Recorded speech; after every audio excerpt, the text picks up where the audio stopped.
একের পর এক পাকিস্তান বিরোধী শক্ত পদক্ষেপ আর হুমকি ধমকিতে তৈরি হয়েছে ভয়ঙ্কর থমথমে এক পরিস্থিতি।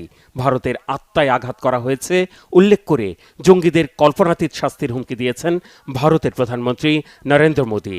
শুরুতে হিন্দিতে ভাষণ দিলেও হুঁশিয়ারির সময় আচমকা বলতে শুরু করেন ইংরেজিতে।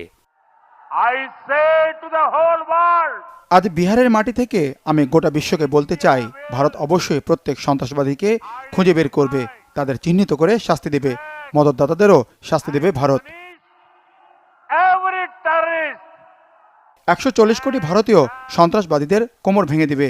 যে সমস্ত সন্ত্রাসবাদী হামলা চালিয়েছে, হামলা ষড়যন্ত্র করেছে, তারা এমন শাস্তি পাবে যা তাদের কল্পনারও বাইরে।